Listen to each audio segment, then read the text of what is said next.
না রে পল্টু, কালকে আমি তোদের সাথে থাকতে পারবো না। এবার আমার অনেক কাজ আছে, বুঝলি? কালকে হোলি, সারা বছরই তো কাজ করতে পারবি, কালকে দিনটা একটু ফাঁকা হতে পারবি না? আমি কত আশা করে বসে আছি যে এবার আমরা সবাই বন্ধুরা মিলে হোলি খেলবো, আর তুইও এরকম বলছিস? না রে, এবার আমার হবে না, তোরাই হোলি খেল। আরে ছাড়ো তো পল্টুদা, যে থাকা সে থাকবে আর যে না থাকা সে থাকবে না। সারা বছর যে পুঙামারি ঘুরে বেড়ালো, কালকে আবার নাকি তার কাজ আছে, বালের ডায়লগ সব। এই দেখ ল্যাংচা, মুখ সামলে কথা বলবি কিন্তু। তোরা রং খেলবি খেল না, আমার ইচ্ছা নেই তাই আমি খেলবো না।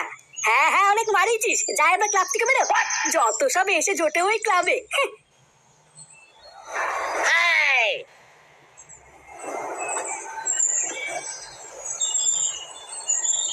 এ ব্যাপারটা কি হলো? ফটকে রেগে চলে গেল কেন? আর বলিস না, ফটকে বলছে নাকি কালকে রং খেলার সময় আমাদের সাথে থাকতে পারবে না, তাই ল্যাংচা ওকে ধরে আলবাল শুনিয়ে দিল, ওই জন্যই তো রাগে চলে গেল।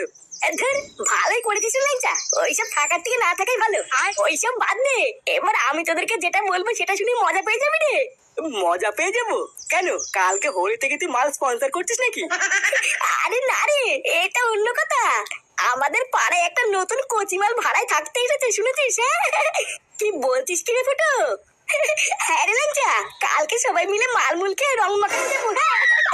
হ্যাঁ, সেসব পরে হবে, এখন আগে আয় তো, কালকে কি কি মেনু হবে সেটা আগে ঠিক করে নি। ও আচ্ছা, এই প্ল্যান হচ্ছে। দাঁড়া, তোদের প্ল্যানে আমি জল ঢালছি।